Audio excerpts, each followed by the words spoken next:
kerma manmanlik bilan o'rnida turgan qoshni, el sevar odamda bo'lgan sabr ila bardoshni, yo'lda joningdan aziz tut senga chin yo'ldoshni, yo'lga sol kelsa qo'lingdan aqli kam beboshni, el uchun qilsang ziyon toshlarga urgun boshni. Men nima uchun Chustiy domlani esladim? Sababi yana o'sha ustozimizga qaytaman. Ustozimiz Kamoliddin Rahimov bu insonni juda ko'p g'azallarini, she'rlarini qo'shiq qilib aytganlar. Lekin hozir bu g'azallar, she'rlar haqida emas, mana shu Kamoliddin Rahimovning izdoshlaridan biri Bobur Shoh Boydadayev shu yerda ishtirok etyaptilar. Yosh konkursantimiz bor dedim. Menimcha ustozi o'zlari toram sovg'a qilganlar bu yigitga, adashmayotgan bo'lsam mabodo. Shu insonga o'xshab yursin, shu insonni obro' hurmatini bersin elni orasida deganlar bir qarsak chalasizlar, mana shu yigitni davraga taklif qilamiz. Marhamat.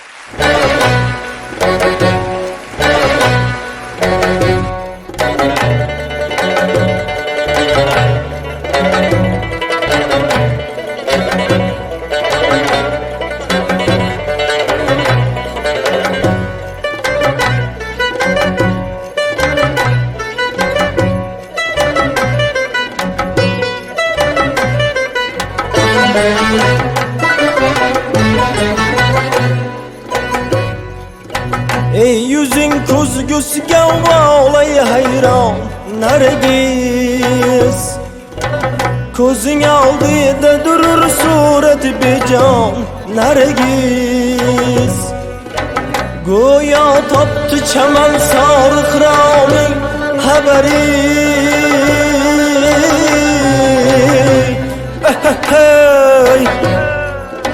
Fosh etar har kecha gulshanga charog'on Nargiz, oh Nargiz, xabar olmaysan hargiz, xabar olmaysan hargiz.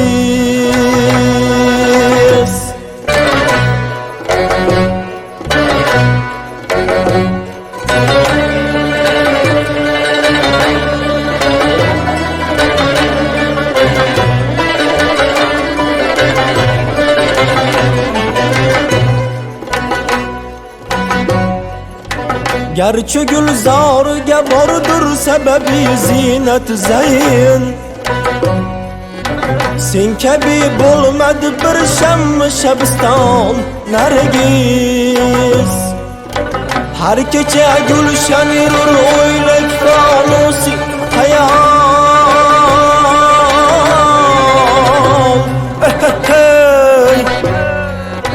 Fosh etar har kecha gulshanda charog'on Nargiz, oh Nargiz, xabar olmaysan hargiz, xabar olmaysan hargiz.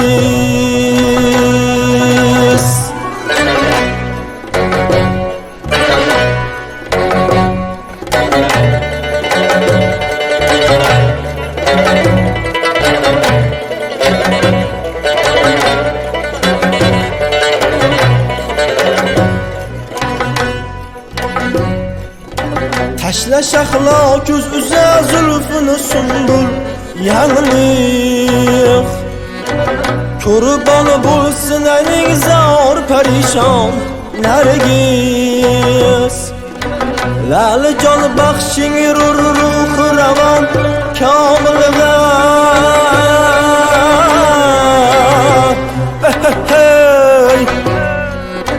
Nigohi qotil ila garchi olurjon Nargiz,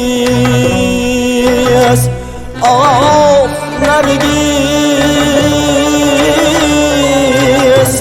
xabar olmaysan hargiz, xabar olmaysan hargiz, xabar olmaysan hargiz.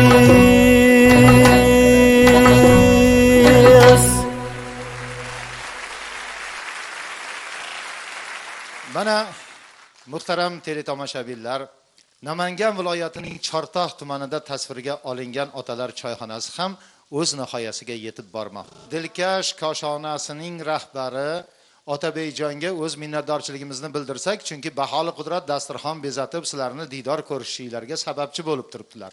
Qolaversa, tuman nuroniy jamg'armasining mutasaddislariga ham o'z minnatdorchiligimizni bildiramiz. Rahmat, omon bo'linglar, xayr, sog' bo'linglar.